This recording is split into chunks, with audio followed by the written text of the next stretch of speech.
공무원이 몇 명이요? 저요? 지금 방금 들어왔습니다. 몇 명이요? 공무원? 저는 밤에는 9명. 낮으로 바꿔서 낮에는. 네. 아니 방송 들어왔다니까요. 잡담하는 사이에. 자, 본 투표 전 마지막 인터뷰인데 요새 건강 어떠십니까, 이재명 후보님? 우리 부모님이 물려준 재산 중에 최고의 재산이 그건 것 같아요. 예, 자, 강철 체력이죠.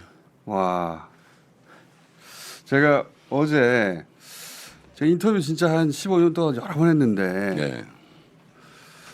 내일 인터뷰하고 나서는 못 볼 것 같은데 아마 민간인으로는 글쎄요. 뭘 물어볼까 하다가 제가 이제 긴 시간 인터뷰하다 보니까 그 변화를 알 것 같아요. 저는 네.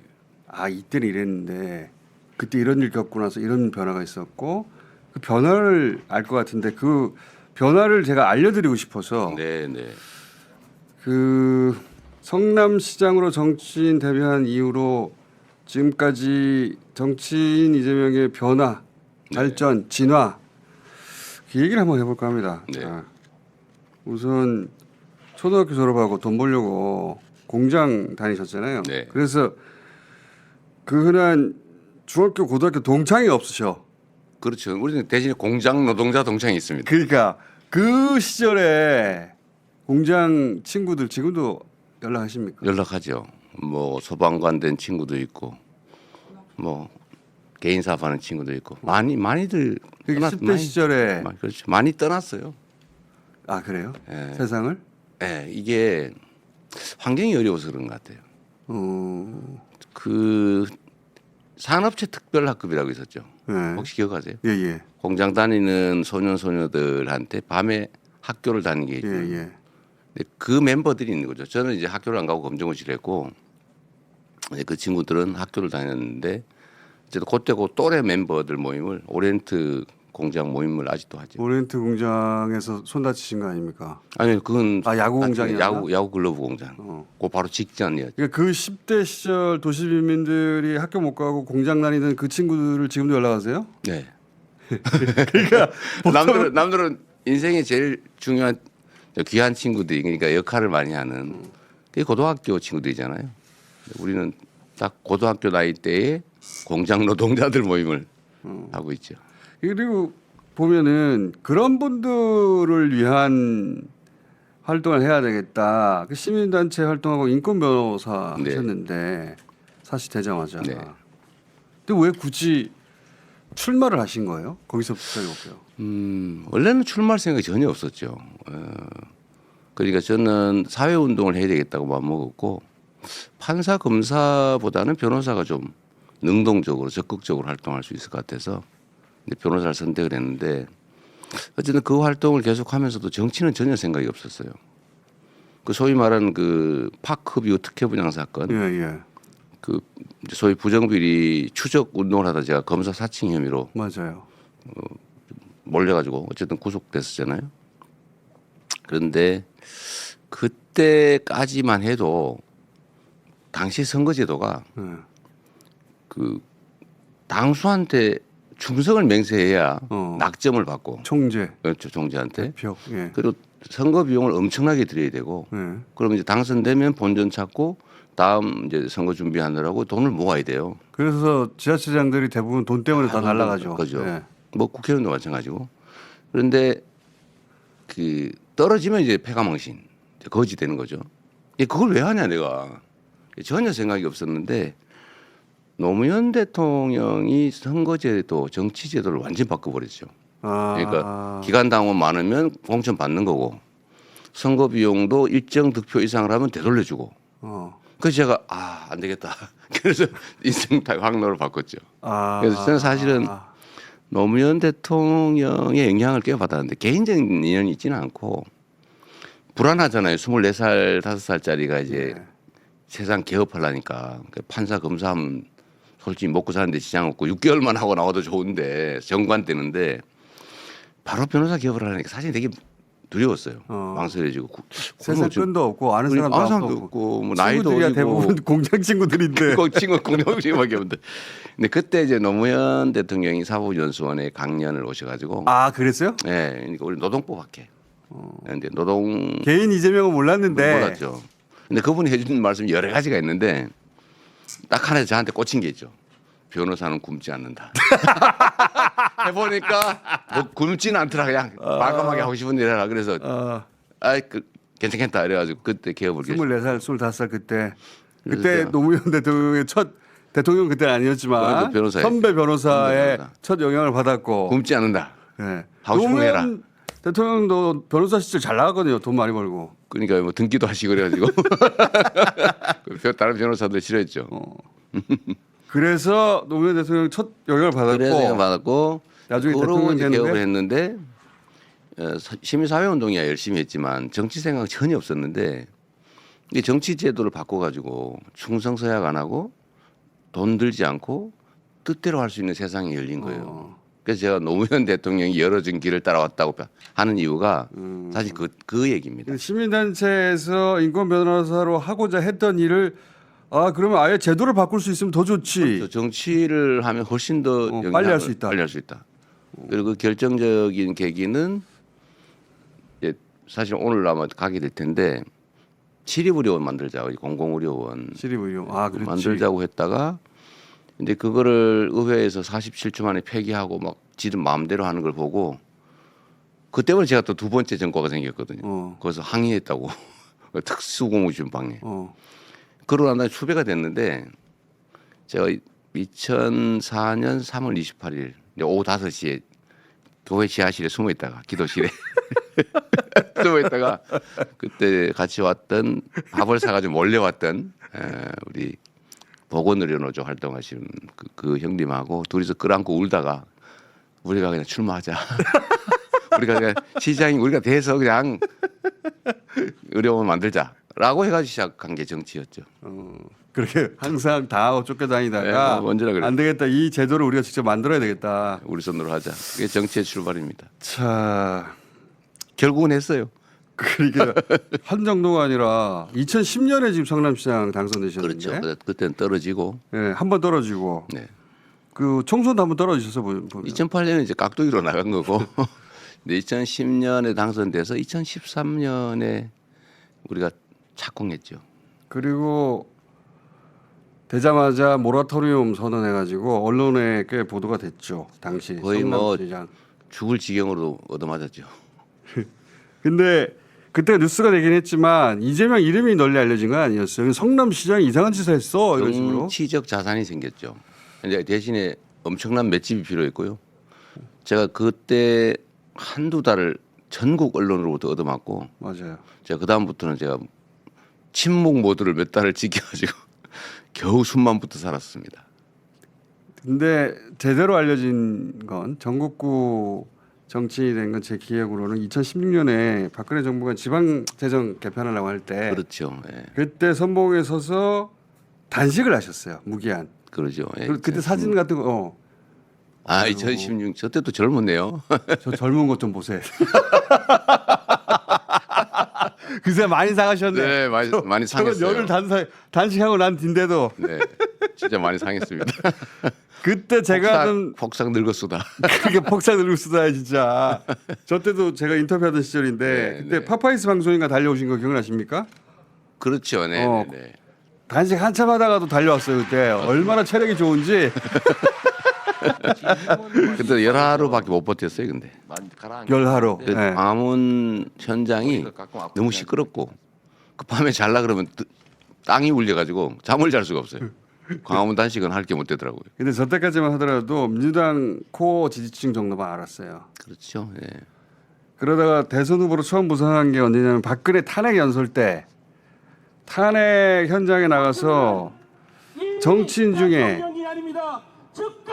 처음으로 네. 자진하야 탄핵을 주장했어요. 네. 다들 대통령 탄핵을 이렇게 올리지 못하고 있을 때 네. 저 연설이 굉장히 화제가 됐고 그러면서 갤럽 조사에서 대선 후보군에 처음으로 잡힙니다.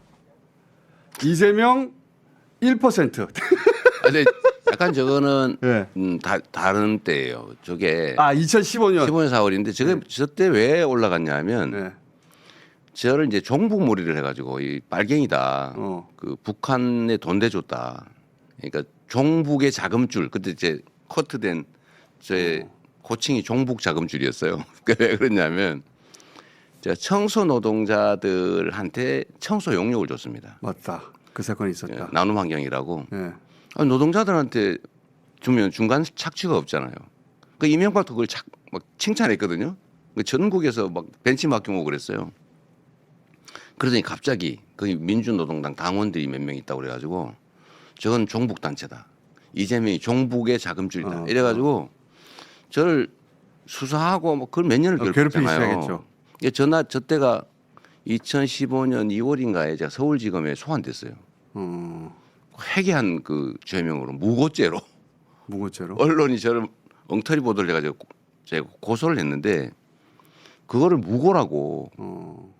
그래서 잡혀갔는데 제가 내가 구속되는구나 그러고 갔어요. 대신 그냥 갈 수는 없잖아요. 또 우리가 잭소리는 해야지. 딱 멘트를 준비한 게 있죠.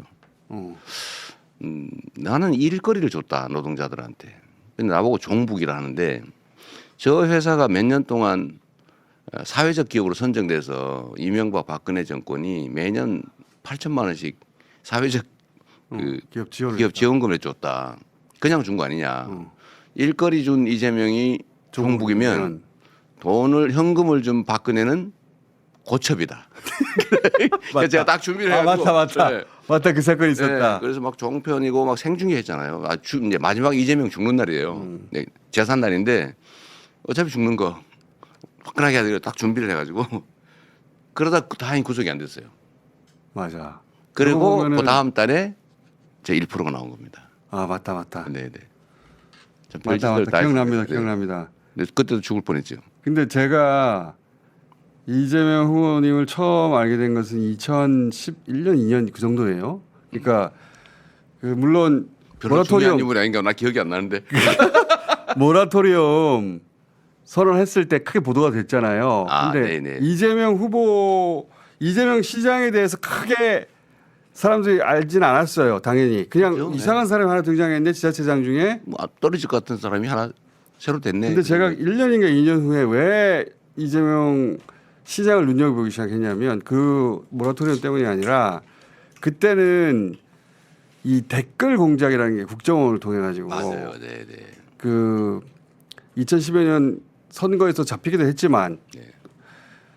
박근혜 정부가 들어서면서 댓글 팀이 맞아요. 계속 들어갔거든요. 맞습니다. 제가 그때 트위터 뭐 이런 걸 하면서 그 댓글 때문에 많이 싸웠죠. 근데 제가 왜 그 유시민 당시 성남시장을 주목했냐면 이 댓글 팀이 네. 이재명을 관리하는 거예요. 아 그랬어요? 네, 지금 제가 그 패턴상 발견했던 모양이군요. 처음 드린 이야기인데 제가 그때 댓글팀 찾아서 막 고발하고 막 폭로하고 그랬지 않습니까? 네. 그래서 그 팀을 계속 추적했는데 아니 지자체장에 불과한 이 사람을 왜 이렇게 관리하지? 좀 심하게 당했죠 그때도. 네. 국정원이 등장 초기부터 관리했던 인물이었어요. 그래서 저는 거꾸로 국정원 때문에 관심을 가진 겁니다. 처음에. 실제로 이 양반을 왜 관심을 가지지? 국정원이 성남시에 나타난 게 2013년, 2012년 그리고 딱 드러난 게 2013년 말이에요. 그게 뭐냐면 그 논문 표절. 너무 제가 대학원을 다녔어요. 예, 맞아. 왜 대학을 왜 다녔냐면 부패 연구를 하려고. 그래서 제가 논문 이름이 지방 정부의 부패 극복 방안 연구예요. 그래서 2년 6개월 공부하고 이제 논문도 썼는데 그게 이제 표절됐다. 그래도 최종 지금 결론은 이제 표절 아니다고 나긴 했는데 그걸 국정원이 그 소위 아이오라 그럽니까? 그 지역 담당이 가천대 부총장 대외 부총장을 찾아가서 그 논문을 달라 그래가지고 논문을 가져간 거예요. 그리고 그때 당시에 이게 표절이다. 그리고 막 온 동네 저를 이제 공격할 때인데 제가 너무 이상했어요. 왜 기초단체장에 불과한데 왜 이 신인 정치인을 국정원이 관리하지 댓글로? 그래서 제가 관심을 가졌다니까요. 뭐 초반부터 잘못될까봐 잘 관리해 주신 거죠. 우국 충정으로 저 친구 원나가면 안 되는데 그런 거 아니었을까요? 이재명 후보는 정치권에 첫 등장할 때부터 국정원이 관리했던 인물이라는 걸 제가 알게 됐어요. 그래. 네, 그때 실제로 아예 담당이 있었던 것 같습니다. 그리고 저희 형님도 그때 국정원에서 만나서 관리하고 어쨌든 그게 가족 불화의 한 원인이었어요. 그러면서 그 여러 번 네, 세상에 널리 알려지기 전에도 여러 번 정치인으로서의 싹이 달릴 뻔했어요. 네, 그때부터 사실은 특별 관리를 받았던 것 같습니다. 여러 번 잘릴 뻔했고 여러 번 기사회생한 적이 있습니다. 그건 안 알려서 그렇지. 그리고 많아가지고 그건 뭐예요? 많아요. 그리고 이제 2017년 대선에 출마했다가 3등 하셨죠. 네, 그때는 뭐 왼쪽 윙 역할 하려고 나갔다가 예, 욕심이 생겨가지고. 욕심 몸통 해보자고 마음 먹었다가 바로 그때 엄청난 첫 폭발을 쓰게 대선이었고 됐죠. 네. 광인 모드였죠. 처음엔 아니었어요. 좀 지나가면서 지나가면서 그렇죠. 지나가면서 그래서 그때 이제 일단 탈락 연설도 크게 화제가 되긴 했습니다. 탈락 연설. 네. 지금은 당장 발길을 되돌리지만 우리 탈락한 가슴속에 직후예요. 깊이 간직하고 있는 변화된 세상 속에서 모든 사람이 행복하게 살아가는 제대로 된 대동세상 공동체의 꿈은 결코 사라지지 않을 겁니다, 여러분. 생생하지 않습니까? 10년밖에 안 됐는데 진짜 잘 보시네. 그리고 나서 광인 모드로 막 여기저기 들이받다가 대선 끝나고 나서 되돌아보니까 후회된다는 말을 하셨어요. 네. 그거 잠깐 보실래요? 그 경선 그때 내가 좀 잘못했어 후회된다 후회되는 이런 거 많죠. 아니 그러니까 이게 네. 이 경쟁인데 전쟁이 아니다. 제가 수없이 얘기했는데 어느 순간에 보니까 제가 전쟁을 하고 있더라고요. 그거 나중에 깨달으셨죠. 네. 이 소소한 문제 자꾸 거기 집착하게 되더라고요. 원래 시야가 좁아지잖아요, 그죠? 굉장히 좁아지셨어요. 좁아지는데 그 역시도 저도 이제 그걸 못 이겨낸 거죠. 못 이겨냈고 지금 보면 참 손해 보는 짓도 많이 했고 엄청 소리 봤죠. 뭐 성숙하는 과정이라고 좀 봐주시면 좋을 것 같아요. 뭐 미안하고 그러죠. 자, 이재명 후보 그 최대 장점 중에 하나인데 잘못하면 빨리 반성합니다. 네, 빨리 고쳐요. 빨리 인정하고. 예. 보통은 그거 인정 못 해가지고 세월 보내거든요. 5년, 10년을. 네. 잘못했다 그러면 바로 인정합니다. 그리고 바로 반성하고 바로 고치려고 하고 그 다음에 만나면 바뀌어 있어요. 네, 실제로. 그래서 유시민 작가님께서 저도 저를 잘 몰랐는데 그 표현 진짜 잘한 것 같아요. 발전도상. 발전도상인. 예. 정말 그런 것 같아요. 왜냐하면은 쭉 관찰해 온 사람들은 그 변화를 느낄 수 있거든요. 네. 근데 이제 저 일로 인해 가지고 같은 진영 내부로부터도 진짜 욕을 많이 먹었어요. 그렇죠. 비난과 경멸과 아직도 있어요. 마타도가 그때 시작된 겁니다. 그때 시작돼서 아직도 예. 있어요. 네. 그때 좀 억울하진 않으셨어요? 내가 그렇게까지는 안 했는데. 초기에는 좀 그런 게 있었는데 시간이 지나면 지날수록 제가 바보짓 됐다는 생각을 자꾸 하게 됐죠. 그래서 지금도 사실은 신인 정치인들한테 이 얘기를 꼭 해주고 싶은데 그게 체감이 안 되면 말로 들어서는 모릅니다. 그렇죠. 정말 어려워요. 그래서 역사가 반복되나 봐요. 그때 어느 정도였냐면은 제가 이재명과 인터뷰했다는 이유만으로 저도 같이 욕을 뱉어지게 먹었으니까. 왜 불렀냐고 저 사람. 심각했죠. 네. 그 정도였어요. 그때 아마 사람들이 이재명 후보 곁으로 안 가려고 했을 거 외로웠죠 그때. 뭐 또 그런 또 반대가 있어요. 어떤 거냐면 이제 공격을 심하게 당하면 또 내부적으로 단단히 뭉쳐지는 게 있습니다. 근데 그게 이제 송가혁이잖아요. 선가요. 그래서 저는 그 나중에 선거 끝나고 해산했는데 엄청 힘들었어요. 그 해산할 때. 그게 이제 시끄러웠죠. 왜냐하면은 당내 견제도 물론 있었지만 차기의 싹을 자르려는 저쪽에 공작도 진작부터 있었어요. 그렇죠. 그게 오래 다 뒤섞여 있어서 그게. 이해관계가 다 일치한 거예요. 그러니까요. 예. 대동단결. 이쪽과 저쪽이 손을 잡고 이재명은 자르려고 예. 이재명 제거에는 대동단결했죠. 그 시기가 꽤 길었어요. 그래서 이재명은 여기까지다. 네. 그게 뭐 사실 지금도 계속되고 있었던 거죠. 그래서 검찰이 그 틈을 치고 들어갔고 그렇죠. 저는 정권을 불문하고 검찰에 당했으니까요. 그때도 굉장히 오랫동안 그 문재인 정부 때도 제가 4건을 기소당했잖아요. 그렇죠. 그거 터무니없는 거 기소당했거든요. 그때 특히 윤석열 검찰총장 들어가면서 아 이재명 이렇게 끝나나 그러죠. 싶을 정도로 네. 계속 당하셨고 그때 민주당 코어 지지층도 아 이재명 이렇게 해서 끝난다라고 하는 게 대부분의 견해였어요. 저 빼고 뭐 저도 이제 산화 되는구나 그런 뭐 그런 생각도 했는데 저 빼고 몇몇 소수 빼고는 아, 이재명 여기까지다 끝났다. 그게 대체적으로 맞는 예측이었죠. 제가 그때 뭐 한참 문제 삼던 트위터 그 부인 계정 아니라고 했다가 저도 얼마나 욕을 먹었는지 그때 황당했죠, 그것도. 이재명 곁에 갈 수가 없었어요. 예. 완전히 싹을 죽이려고 했기 때문에 그때. 이재명 옆에 있다가 당한 사람이 있어요. 많죠. 많죠. 근데 이재명 옆에 있는 척 했다 당한 사람도 있어요. 그게 누구냐면 그 쌍방울입니다. 아 그렇구나. 우리 관계가 없잖아요. 그렇지 근데 만난 적도 없다면서요. 저기 관계 있는 척을 했던 것 같아요. 바로 바로 이거 다 이래가지고 털어가지고 그게 지금 엉뚱하게 걸려버렸잖아요. 그게 대부송구까지 온 거예요. 그래서 만들어서 그것까지 가게 된 거죠. 예. 그 중에서 경기도지사 경선 때 발언 가지고 이제 허위사실 공표로 검찰이 몰아붙여가지고 1심 무죄 났는데 2심에서 300만이 떨어졌어요. 그러니까 황당하죠. 그것도 세 건이었는데 네. 그렇게 말하지는 않았지만 그렇게 들릴 수 있다. 맞아요. 그러니까 허위사실공표다. 그래서 이번에도 비슷하게 지금 판결이 났어요. 비슷한 거죠. 예. 그렇게 말하는 일은 없다. 저거 그러나 나면서 경기도지사 때입니다. 그렇죠. 저거 나면서 아 이재명 이걸로 끝이다. 뭐 또 끝나는 게 통상 예죠.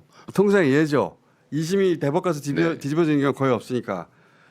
그런데 왜냐하면 이제 대법 가서 확정되고 아 정치 인생 끝나는구나 이재명은 그럴 줄 알았어 하는 사람 진짜 많았어요. 근데 다음에 전원합의체가 무죄를 내네. 네. 근데 법 이론적으로는 저 죄가 될 수 없는 거예요. 야 그때 와 이것은 기적적이다 그랬어요. 물론 고등법원 판결이 기적적으로 엉터리였던 겁니다. 그 이후에 벌어질 일에 비하면 아무것도 아니라는 걸 그때 몰랐지. 그렇죠. 아 이제 끝이구나. 그때 기적인 줄 알았어요. 저게 기적인 줄 알았고 원래 인생에 반전이 그렇게 많았습니까? 뭐 이렇게 보면요 반전에 반전을 거듭하는 게 한두 개가 아니에요. 제가 저도 제 인생을 반추해 보면 앞으로도 그럴 가능성이 많은데 그 벼랑에 외길을 걸어왔던 것 같아요. 항상 그랬어요 보니까. 그러니까 조금만 삐끗하면 툭 떨어지는 치면, 거죠. 떨어질 뻔하다가 또 매달려서 어떻게든 기어. 그게 한두 번이지. 그러니까 원래 삶이 그러니까 죽거나 살거나 둘 중에 하나 있던 것 같아요. 하여튼 다행히 살아 있는 거죠. 그게 이제 한두 번은 그럴 수 있어요 누구나. 근데 제가 이제 그 첫 인터뷰할 때부터 지금까지 10년 넘게 쭉 되돌아보면 그때 고비 때마다 계속 인터뷰를 하거나 네, 만나왔거든요. 그렇죠. 예. 많이 도와주셨어요, 사실은. 이때 가는구나 싶은 때가 한두 번. 아 이제 이걸로 끝이구나 하는 데가 한두 번이 아니었어요. 실제로 그렇죠. 이게 저는 하여튼 뭐라 그럴까 거의 올와 나신 같은 그러니까 절벽 끝에 그 벼랑길을 걸어서 왔는데 문제는 그게 매우 빠른 길이기도 하고 그 끝에는 좀 새로운 세계가 있어요. 매우 위험한 길인데 그 원래는 그 길을 가지 말아야 되거든요. 남들이 피하는 길을 걸어가는 거죠. 그러니까 본질적으로 있을 수밖에 없는 위험이에요. 감수하기로 원래 마음을 먹은 거죠. 그래서 저는 가끔씩 내가 왜 이러고 있지? 이럴 때가 있기는 합니다. 특히 본인은 그렇다 치고 이제 점점 그 체급이 커지면서 가족들 건드리기 시작하잖아요. 가족들을 괴롭힐 때는 나 이거 괜히 했나 그런 생각 안 하셨어요? 그러니까 제 자신이 당하는 거는 제가 선택한 거니까 그게 뭐 어떤 것이든 다 견뎌내는데 뭐 못 견디면 이제 죽는 거죠. 사회적으로든 생물적으로든. 그럼 내가 감수하면 되죠. 그건 감수하기로 한 거니까. 그런데 죄 없는 자녀들, 자식들, 아내, 특히 아내. 아, 정말 그 저 믿고 아무것도 없이 저 때문에 이렇게 끌려 들어왔는데 거기를 그렇게 모욕하고 고통 주고 원래 동네 좀 나쁜 얘기로 건달 양 뭐라고 하잖아요. 영아치. 거기도 원래 가족은 건들지 않는다. 맞아요. 그리고 원래 검찰들도 그런 게 있어서 형제가 문제가 되면 그렇죠. 하나만 해요. 부부 중에 하나, 가족 중에 하나 이렇게 하는데 조국 교수 같은 경우는 사거리 그냥 도륙을 해버렸잖아요. 우리도 혹시 자식들 뒤지면 있겠어 해가지고 다 뒤졌거든요. 그런데 어쨌든 그 뭐 이런 표현 그렇지만 어쨌든 찾아내서 그냥 그것도 재수사를 몇 번인지 모릅니다. 네. 혹시 다른 거 없나 이래가지고. 그러니까 정말 먼지 털듯이 쥐어짜고 털었는데 와, 그 압수수색 저는 아무런 기록을 갖고 있잖아요. 습관적으로 기록하고 다 버려버립니다. 저도 그래요. 습관적으로 그 마음 알아요. 아무 메모가 아무것도 없어요. 저도 그래요. 집에 정기적으로 뒤져서 버립니다. 삶의 기록이 없어요. 맞아. 그거는 그 삶을 살아본 사람만 알지. 네. 저도 기록하지 않아요. 제 전화기에도 기록 잘 안 합니다. 메시지도 잘 안 써요. 언제든 압수수색 당할 네. 수 있다. 예. 그러니까 근데 실제로 부인이 엄청 당하는 거 특히 너무 부인이 다- 압수수색 당하고 막 법원 끌려다니고 기자들 앞에서 모욕당하고 그 괴롭잖아요, 진짜. 그건 정말 고통스러운 거예요. 그 왜 고문할 때 있잖아요. 그 자식들이 끌어다 놓고 고문하는 것처럼 정말 고문이잖아요. 그거 이제 남편 포기하고 그만하라는 건데. 그러죠. 그런데 제 아내도 아내지만 제가 꿈꾸고 있는 세상도 있는 거고 저는 세상에 그 험하게 살아가는 수없이 많은 사람들 그걸 어떻게 버립니까? 그래서 결국은 견디긴 하는데 제 아내나 가족들한테 너무 미안하죠. 얼마 전에 그렇죠. 제 아들들이 취직을 못 하고 있어요. 꽤 어쨌든 공부도 하고 그랬는데 취직하면 언론들이 쫓아다녀가지고 가짜 보도를 해가지고 저번에 무슨 화천대유에 취직했다 이런 엉터리 보도해가지고 바로 잘렸죠. 다른 데 다니고. 딴 회사인데 그게 얼마 전에는 영 먹고 살기 어려워서 어디 저 시골 가가지고 교습소 알바를 했어요. 거기를 쫓아가가지고 불법 취업을 했다고. 불법 취업. 아니 교습소 주인이 불법을 했겠지. 와 알바한 사람이 뭐 불법을 합니까? 그 기사를 쓰는 바람에 또 잘렸어요. 제가 한번 인터뷰 해봐야 되겠다. 그만하세요. 놔두세요 제발. 우리 놔두는 게 제일 좋아. 우리 이대로 내버려 두세요. 그때 기적적으로 살아났다고 했던 그 전원합의체 네. 파기환송 이후에 지지율이 굉장히 떨어졌어요. 아 그랬나요? 예, 지지율을 한 자릿수까지 떨어졌는데 코로나가 터지자 본인 행정 능력으로 네네네. 신천지 교주 2만 원씩 진압하면서 이만희 씨 그때 부활하죠. 부활합니다. 그리고 그때 신천지는 이재명을 원수로 삼았겠죠. 그 후로 그 후과를 열심히 엄청 치르고 있는 것 같습니다. 그랬을 거예요. 그리고 대선 후보가 돼서 지난 대선 0.7% 차이 패배했는데 패배 확정됐을 때 무슨 생각하셨어요? 세상 사람들한테 미안했죠. 그러니까 저의 부족함 때문에 떨어진 거거든요. 원래 이게 마땅한 선거였어요. 그런데 어쨌든 가짜 뉴스들이긴 하지만 여튼 저로 인해서 생긴 일들이잖아요. 그것 때문에 결국 지고 말았고 저는 정말 윤 정부가 잘하기를 바랬습니다. 왜냐하면 그게 그 사람 성공을 바라는 게 아니고 정부가 실패한다고 하는 건 국민이 고통받는 것이거든요. 그래서 나는 내 역할 이걸로 일단 접고 잘하기를 바래서 제가 빨리 승복을 해준 거예요. 혼란 없게. 왜냐하면 0. 몇 % 이러면 막 재개표하자, 뭐 불복하자, 너네 그 가짜 뉴스, 너 허위 주장 때문에 당선됐으니까 선거 무효다. 원래 이렇게 가는 거잖아요. 근데 그거를 제가 여지를 없애버린 거예요. 깔끔하게 빨리 승복. 개표가 바뀔 수도 있는데 뭐 이론적으로 하면. 그래서 제가 빨리 정리를 해주고 그냥 열심히 해서 성공한 대통령 되시라. 그래야 이 나라도 이 국민들도 더 나아진다. 이제 진심으로 내가 그랬는데 그러면서 한편 걱정은 했죠. 진짜 그럴까? 그래서 제가 다시 또 당대표로 복귀를 했잖아요. 그때 한덕수 총리 임명을 우리 당이 안 해주려고 다 미루고 있었어요. 그래서 제가 한덕수 총리 임명을 제가 밀어붙였습니다. 그냥 해줘라. 일하겠다는데. 그리고 대법관도 계속 미루고 있었거든요. 그때 좀 문제 있다고 그래서 제가 그것도 일단 동의해 주자. 기회를 주자. 지금 말씀하시는 게 사실은 그 정치 리더들이 겨루다가 네. 한쪽이 졌을 때 서로가 서로를 존중해서 그동안에 고소고발도 다 취하하고 네. 진 쪽에서는 이렇게 나오는 게 그게 이제 관례이기도 하고 원래 옛날에도 전쟁에 진 상대 장수는 그렇죠. 조롱하지 않고 참수를 하든지 깔끔하게 보내주는 거예요. 건들지 않았는데 해술래를 시킨. 그런데 윤석열 정권은 그때부터 진짜 지옥을 선사했죠. 지옥을 줬죠. 예. 저 그때 압수수색 몇 번 당하셨어요 대체? 못 쉬어요. 너무 많아가지고. 저 400 몇 번까지 쉬다가 그만뒀어요. 제가 당 보고 기사 나는 것만 쉬어라. 기사 안 나는 것도 무지하게 많죠. 그때부터 지옥이 진짜 시작됐어요. 그 앞에도 보통 정치인은 그 짧은 시간에 겪지 않을 정도의 고난이 있었는데 진짜 지옥은 지난 3년간 시작. 그렇습니다. 그때 클라이막스였죠.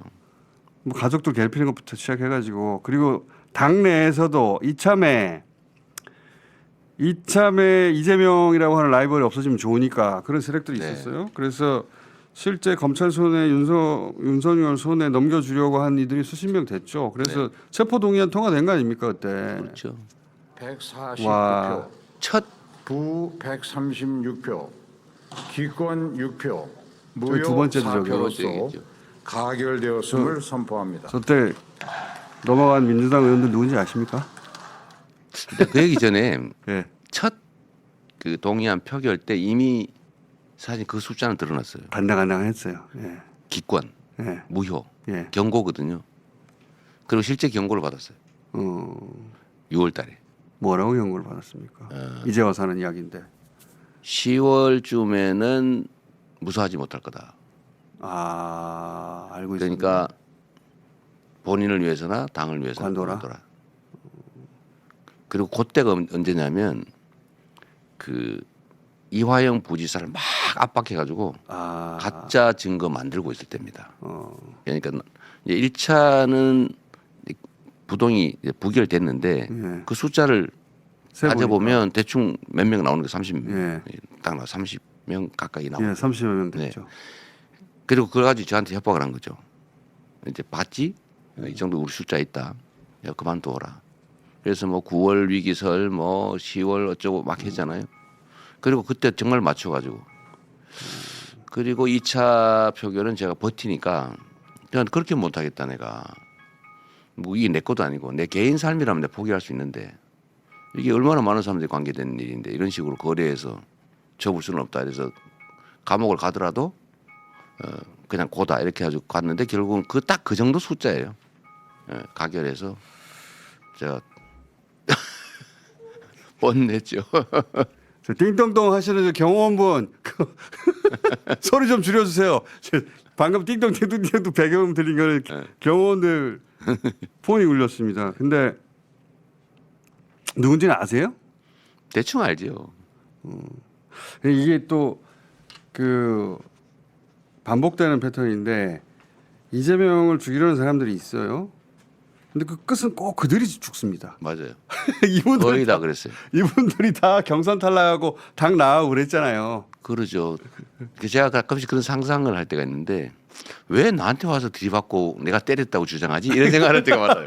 맞아. 가만히 있는데. 가만히 데 와서 들이받고는 그리고 나중에 보면 그 사람들 어디 갔지? 그 사람들이 오히려 딱 그 얘기가 맞습니다. 근데 저 때 저렇게 가결되고 나서 당도 난리가 났지만 전 사실 구속되는 줄 알았어요. 저도 구속될 가능성이 높다고 봤어요. 그래서 당시 정청래 수석하고 네. 무슨 얘기를 제가 그때 했었냐면은 구속이 될 것 같은데 그러면 구속돼도 절대 사퇴하면 안 된다. 네. 그런 얘기 한참 했었어요. 그러면서 뭐 구속된 채로 총선 치러야 된다. 막 그런 얘기를 한참 했는데 다음날 새벽에 나왔어.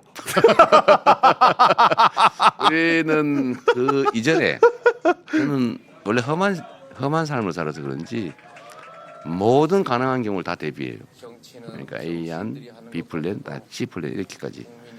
이제 구속될 경우를 상정한 플랜도 다 만들었죠. 네. 아니, 그 가능성이 제일 높다고 봤어요 저는. 그러니까 그때를 대비해서 그 정청래뿐만 아니라 우리 지도부하고 다 상의를 해놨죠. 저기 다시 한번 들어봐 주세요. 저기 장사한 지 사흘 만에 걸어 나온 거지 저기. 그래서 저거 보고 처음으로 야 불사신인가? 라는 표현을 처음으로 생각했고 근데 저게 끝인 줄 알았는데 그 다음에 가덕도가 있었죠. 와, 이거 영상 한번 보셨어요 나중에? 저 보기 좀 어렵던데요. 퍽. 그래도 한 번만 봅시다 네, 네. 다시. 너무 자. 끔찍하더라고요.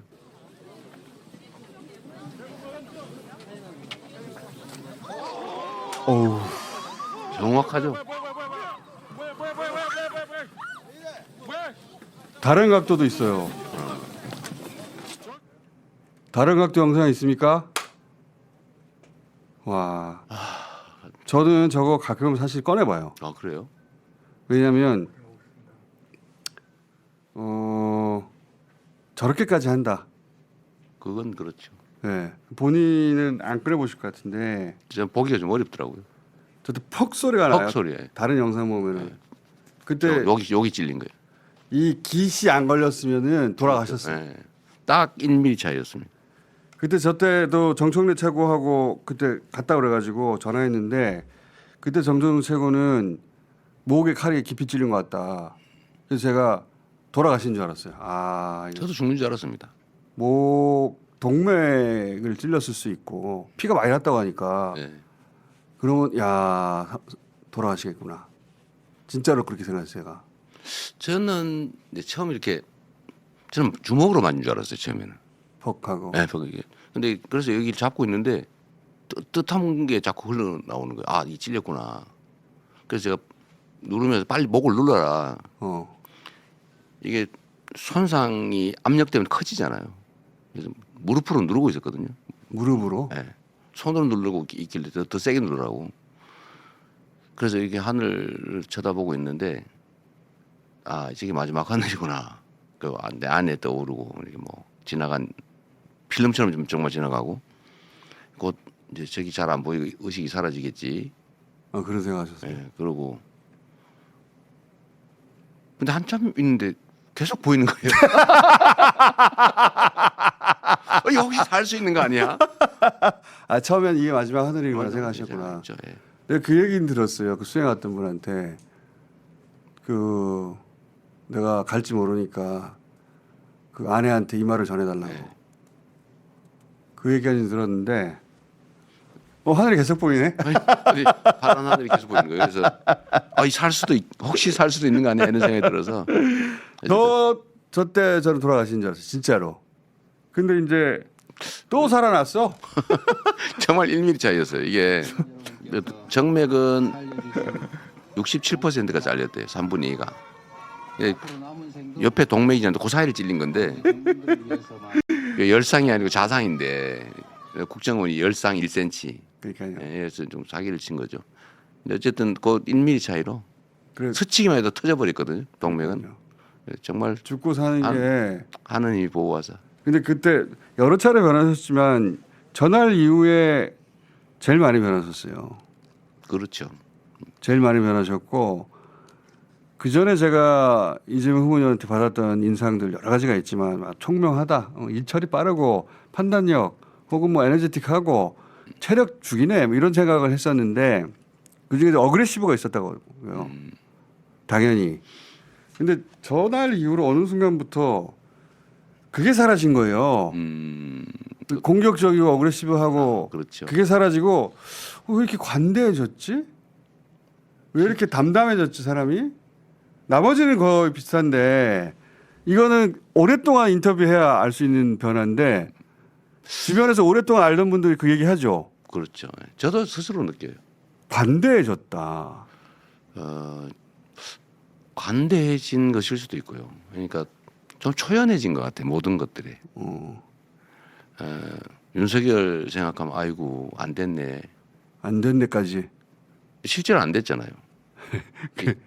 안 됐잖아요 지금. 안 된 측면 있죠 인간적으로는. 예. 그 제가 그분 근데 생각을 그 사람이 날 하니까 그렇게 괴롭혔던 걸 생각하면은 화나는데 예. 그거보다는 스스로 지옥을 만들어 놓고 그 지옥 안에서 저렇게 고통스러워하는구나. 그 불쌍한 중생이라는 말이 있잖아요. 참 안 됐다. 서로 잘하고 존중하고 그래서 도움 받고 그래서 국정을 잘하고 국민들한테 칭찬받고 그러면 본인도 행복하고. 이렇게 죽고 사는 게 한 끗 차이인데 그렇죠. 그걸 잘할 수 있잖아요. 그걸 겪다 보니까 그걸 안 하고 오로지 제거하겠다고 불교적으로 표현하면 집착을 해가지고 그 집착 때문에 자기가 고통받고 있는 거예요. 그래서 그게- 불쌍하다 또 한편 생각하는 게 그냥 하는 소리가 아니라 진짜 그렇게 느끼시는 거죠. 그럼요. 그리고 이제 그걸 사람으로 보이지 않고요. 그 자연 현상으로 보여요. 그냥 그 사람이 할 수 있는 게 이밖에 없구나. 수사, 제거, 억압, 압박. 안 되면 술 먹고, 근데 술 먹고. 화내고 막 일방적으로 하다 안 되면 막 분개, 격분하고 경노를 많이 하시잖아요. 참 안 됐다. 그냥 내가 겪을 수밖에 없는 자연 현상의 일부다. 높은 산, 깊은 강, 이 바람. 그냥 그러니까 태풍 같은 그냥 견뎌내는 건 내 몫이고 저걸 내가 아 왜 태풍 불어 왜 이리 강이 넓어 깊어 그게 뭔 의미가 있냐 그럴수록 내가 더 괴로운데 그게 저 칼 사건 이후에 어느 순간부터 도달하신 거죠. 그 전에는 이런 생각이 있긴 했는데 일상화되지는 않았거든요. 네. 근데 저 일이 있고 난 다음에는 죽는 것도 뭐 사는 거와 뭔 차이가 있냐 그런 생각이 들더라고. 요 저게 끝인 줄 알았더니 끝판왕에 나와서 계엄이 나왔어요. 그러니까 저는 그때 그러니까 그런 차이죠. 그 전 같으면 당황했을 것 같아요.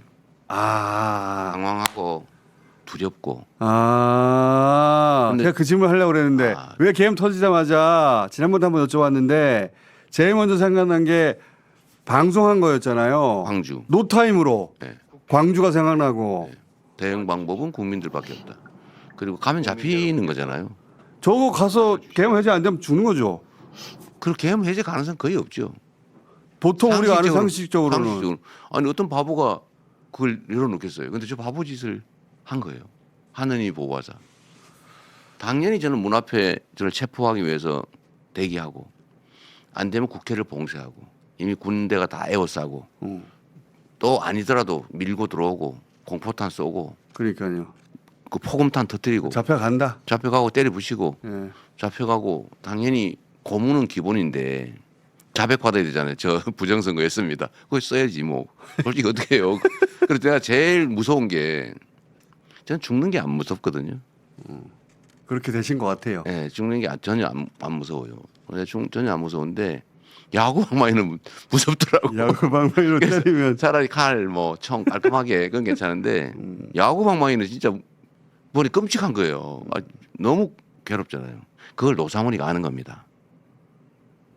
사람을 압박하는 방법을 아는 거예요. 죽인다 이건 별로 큰 압박이 못 돼요. 한 방에 죽이면 네, 그거는 그래서 그날은 저는 당연히 잡혀갈 가능성이 그냥 성공할 가능성보다 훨씬 높다고 봤고 그러다 감수해야 된다. 잡히면 돌아가셨지. 잡히면 다 가는 죽었죠, 거죠. 예.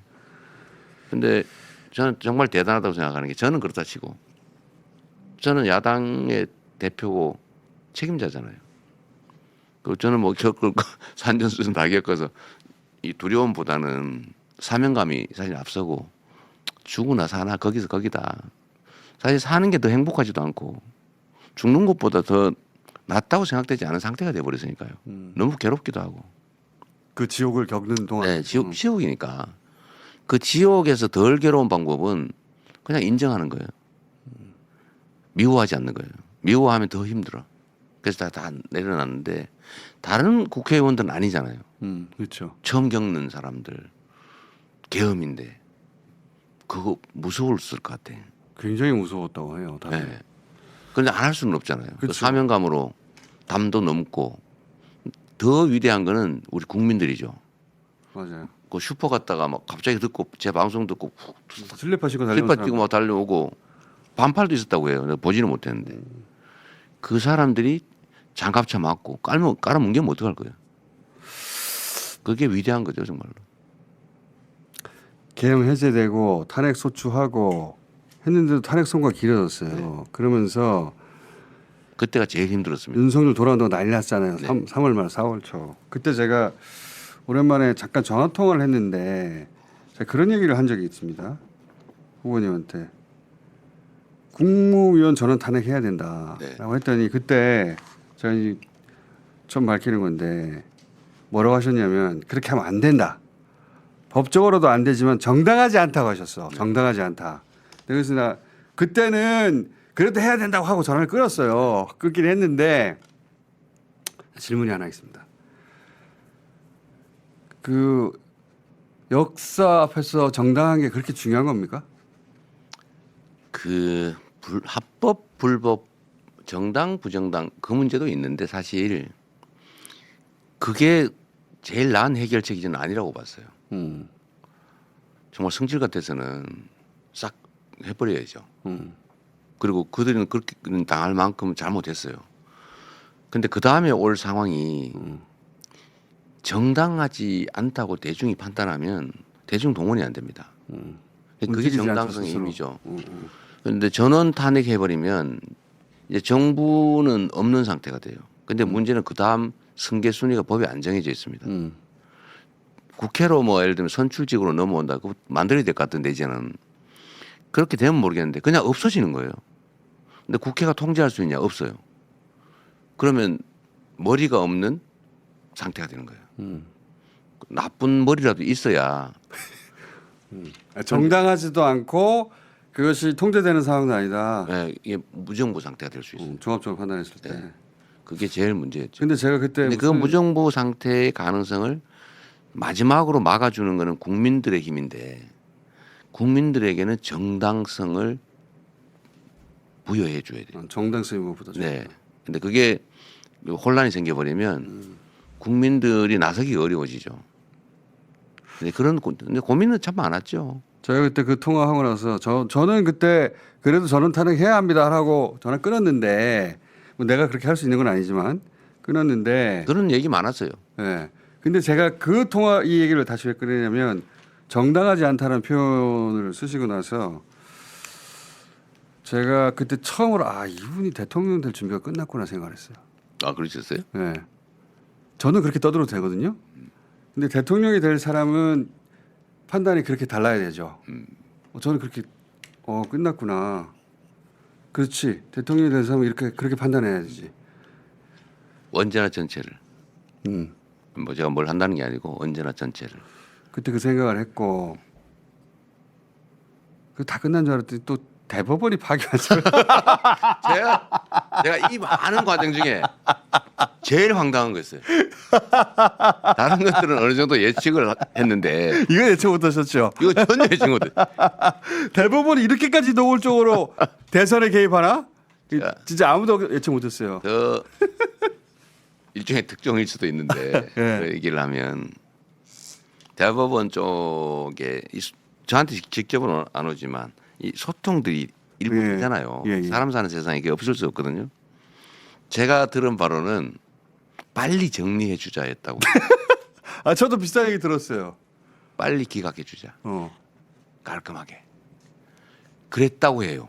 저도 그런 얘기 들었어요. 그런데 어느 날 바뀌었대요.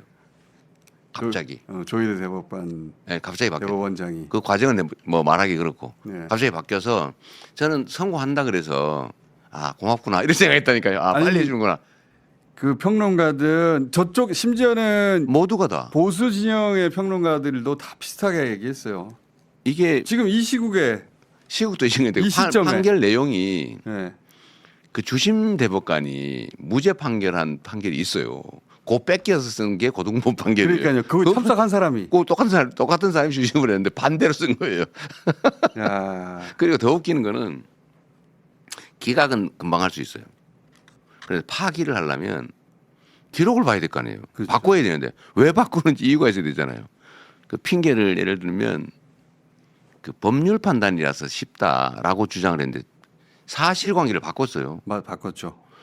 우리 국민들께서 잘 이해를 못하실 수도 있는데 사실의 인정 문제, 사실은 이러하다. 근데 이게 법으로 이렇다. 이거 두 개가 나눠지는데 대법원은 법률 판단만 하게 돼 있어요. 그렇죠. 사실 판단은 고등법원까지만. 사실관계를 바꾸는 거는 특별한 사유가 있어야 되는데 그러려면 증거를 봐야 되잖아요. 그렇죠. 증거가 6만 쪽이에요. 그래서 그걸 이틀 동안 봤냐 뭐 얘기를 하는 겁니다. 안 봤대잖아요 지금. 예. 최종 결론은 안 봤다예요. 안 보고 판결을 한 거예요. 보고 싶어도 그 시간 내에 볼 수가 없죠. 불가능하죠. 예. 한 두 달 6만 걸려요. 페이지를 그러니까 기록 복사도 안 했으니까 안 했어요. 볼 수 있는 기록이 없어요. 그래서 저는 네. 저도 나름 법조인으로 먹고 산 지가 수십 년이잖아요. 그리고 정치도 꽤 오래 했고 정말 산전수전 다 겪었는데 이틀 만에 파기환송하는 거 보고 정말 황당무계했습니다. 이럴 수가 있나? 그러니까 저는 그때 그 사건을 보면서 무슨 생각이냐면 모든 기득권이 다 이재명을 죽이려 하는구나. 그 중에서 사법부의 대법원장이 저렇게까지 나서는구나. 와 진짜 대단하다 어떤 의미에서는. 근데 다 실패해. 아니 저는 여전히 사법부에 대한 신뢰가 있어요. 사법부는 한 명, 두 명이 하는 게 아니고 법관은 독립돼 있거든요. 이론적으로 실제로 상당 정도 독립돼 있어요. 예를 들면 위증교사 사건이라든지 구속영장 담당 판사들도 사법부 구성원인데 제가 다 구속영장 발부될 거라고 봤지 않았어요? 그렇죠. 저도 그렇게 각오했으니까요. 근데 기각하잖아요. 기각하는 게 이론적으로는 맞아요. 그러나 그때 당시 과연 기각할 수 있었을까? 그렇죠. 근데 사법부가 실제로 독립돼서 외부의 압력이 엄청났을 것 같아요. 그리고 2심 무죄. 그때 다 유죄 나오는 줄 알았거든요. 네. 그것도 대단했죠. 그렇죠. 그거 진정한 또 독립이지. 그게 진짜 저도 그 얘기 재판 과정에 관한 얘기를 이제 들은 게 있잖아요. 느낌이나 이런 것들을 정말 힘들었을 겁니다. 왜냐하면은 그분들이 평상시 진보적인 재판관이 아니에요. 아니었어요. 그래서 아마 믿고 맡긴 것 같은데 그분들이 어느 누구보다 꼼꼼하게 네. 완벽하게 이 사람은 왜 무죄인지를 입증하는 판결문을 썼단 대법원 말이에요. 판결을 그대로 뺏겨 쓴 거예요. 맞아요. 철저하게. 그냥 대충 한두 개 해서 무죄해도 되는데 모든 가능성에 대해서 모든 판례를 다 그러니까 해가지고 뒤집히지 말라고. 도저히 불가능한 뒤집기가. 그런데 이거를 법률 판단을 뒤집었을 뿐만 아니라 사실까지 뒤집었는데 그 증거를 보지 않고 사실을 뒤집은 사실상 이틀 만에 그 판결을 내요. 이틀 만에 한 거죠. 그러니까 말도 안 되는 말이 거지. 안 되죠. 그 제일 정도로 황당했어요. 그러니까 그 정도로 이재명을 죽이려 한 거예요. 근데 다 아, 실패. 제가 얘기를 맞아 정하면 그래서 이걸 가지고 사법부 전체를 불신하는 것은 바람직하지 않아요. 이 집단으로서의 사법부는 나름의 집단 지성이 있습니다. 그래서 저는 지금도 여전히 신뢰를 해요. 근데 그 신뢰도가 좀 떨어지긴 했죠. 좀 이질적 요소가 좀 생각보다 많구나.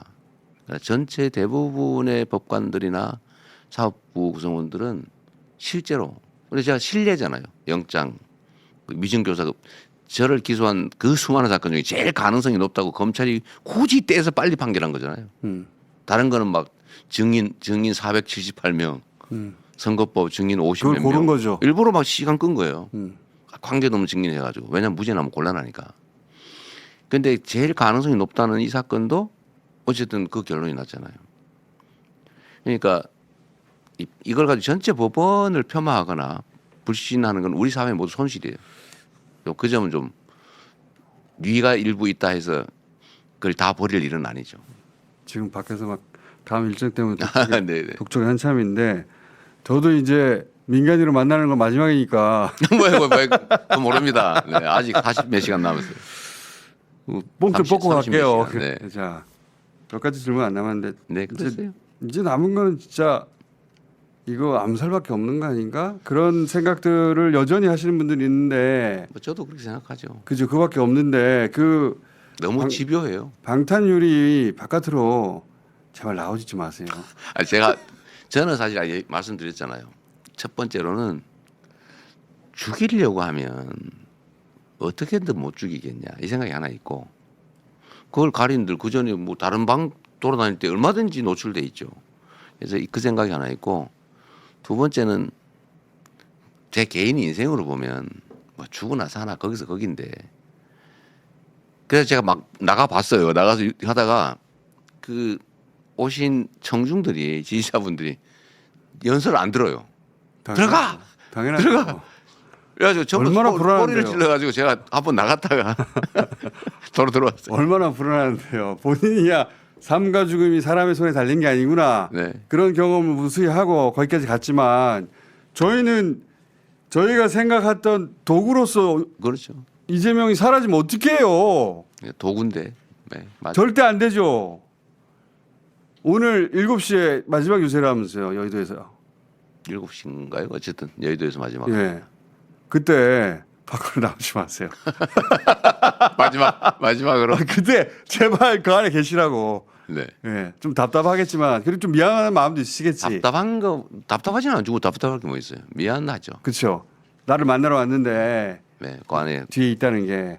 근데 밖에 나오면 저희가 너무 불안해요. 그런 것 같아요. 네, 나오지 마시고 제발. 아예 요새하지 말라는 것도 오늘 저녁 맞습니다. 때 거기 계시고.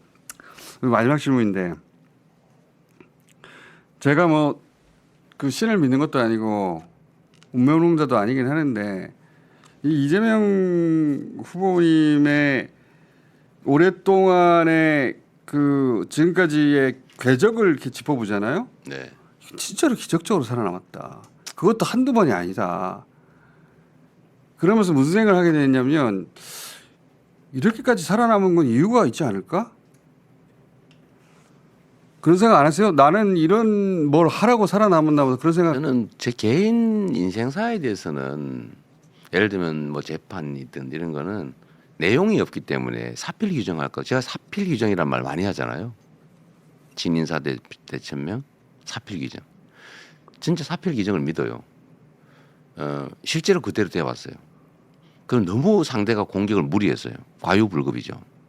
그래서 오히려 그게 저한테 자산이 됐는데 저 개인적으로는 그냥 견딜만 하죠. 이런 일을 하라고 나를 살려둔 게 아닐까 그런 생각 안 해보셨어요? 그건 실체가 없기 때문에 그랬다고 저는 생각하고 예를 들면 이 목을 가해당한 거 이런 것들도 뭐 그들 입장에서 운이 나쁜 것 같은데 저는 작년 12월 3일 사건을 보면서 제가 그런 얘기했어요. 하느님이 보호하사 우리나라 만세 정말 신이 있는가 보다. 어떻게 그 계엄을 실패할 수 있냐고요. 그러니까요. 아니 그 다 우연이잖아요. 다 그중에 우연히 겹쳤는데 그중에 한 개만 삐끗했으면 그 성공했을 거란 말이에요. 그 또 한 가지는 계엄 해제 의결도 어쨌든 했지만 탄핵 의결을 할 때 맞아요. 어떻게 해요? 저는 그 될 때까지 한다. 이거 뭐 몇 달 갈지도 모른다. 지금 각오하고 매주 토요일 하겠다 이렇게 공언했잖아요. 한두 주 지났으면 안 됐을 겁니다. 그러니까요. 어쨌든 그것도 막 온 국민들이 막 몰려 나와서 압박하니까 된 거거든요. 예. 그리고 탄핵 심판 인용 문제도 제가 스트레스 제일 많이 받았을 때 그때입니다. 예. 다른 것들은 운명적이잖아요. 예를 들면 제가 계엄을 했는데 가서 해제하러 가다 잡혀서 죽는다. 그건 뭐 운명이죠. 피할 수 없는 거의 예정된.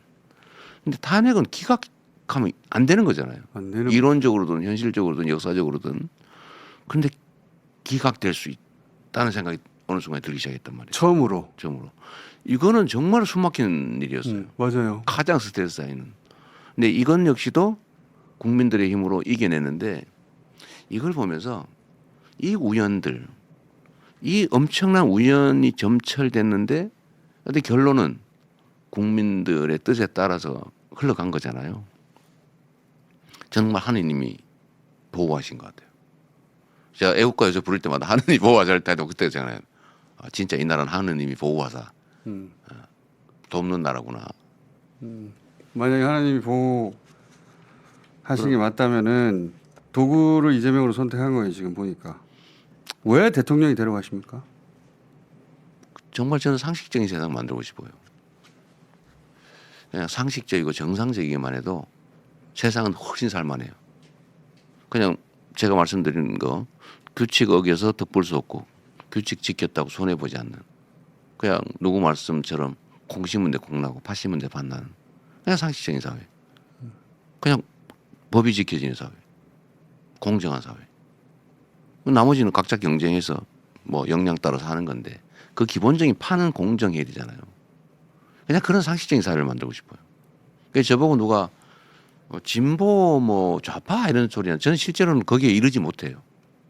그냥 상식적인 우리가 만든 합의가 지켜지는 예측 가능한 사회. 그 정도. 그 정도만으로도 충분히 지금보다는 훨씬 나은 세상을 만들 수 있죠. 손영공 때 사진하고 최근에 후보된 이후의 사진하고 서로 만나서 껴안는 영상을 누가 하나 만들었더라고요. 제가 저거 봤는데 저 볼 때마다 갑자기 눈물 나요. 네, 정말 잘 만들었네요. 후보님이 언젠가 한번 어린 시절 손영공 이재명을 만나면 뭐라고 해주고 싶냐 누가 질문했는데 안아주고 싶다고 해서 이 영상을 누가 만들었더라고. 네, 어제 스픽스에서 또 출장 인터뷰를 오셨던데 그 마지막에 갑자기 저 질문을 해가지고 사실 어머니 생각이 났죠. 저 껴안는 장면 있지 않습니까? 네. 저도 저거 보고 한참 왜냐면 저 소년공 사진 네. 하고 지금 또 좀 닮았네요. 그러고 보니까.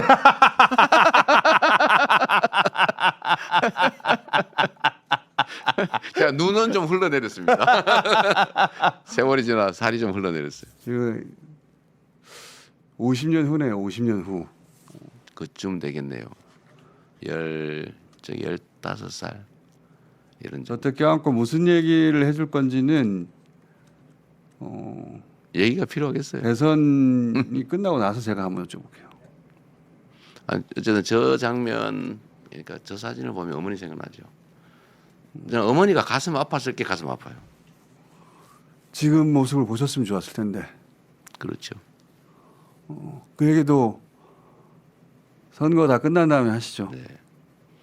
어쨌든 제 시장 출마하고 어쨌든 그 과정에 가장 고통받으셨죠. 어디로 들어가십니까? 근데 용산으로 가십니까?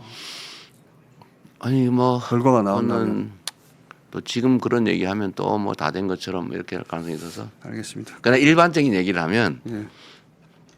농산으로 가는 게 맞습니다. 너무 많은 비용이 들고 시간도 많이 걸리고 고생도 심하고 빨리 청와대를 수리해서 기간 동안만 있다가 청와대로 가야죠. 일단 용산을 돈 들여가지고 왜 그런 짓을 합니까? 보안도 안 되는데. 자, 그게 뭐 용산 용의 여의주 자리라면서요?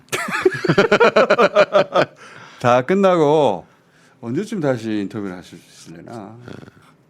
6월이 가기 전에는 한번 해주세요. 짧게라도. 결과가 어떻게 될지 모르지만 예. 뭐 인연이 끊어지게 하겠습니까? 그러니까요. 6월이 가기 전에 네. 연락하기도 굉장히 어려워지겠네. 떨어져서 하는 고통이 없었으면 좋겠네요. 그때는 제가 연락 안 하죠. 감사합니다. 연락 드리면 잘 된 거죠. 예. 그때 연락 드릴 때 연락 맞습니다. 야 생까지 마시고. 네, 감사합니다. 그때 다시 뵙겠습니다. 감사합니다. 네, 감사합니다. 네. 수고하셨습니다.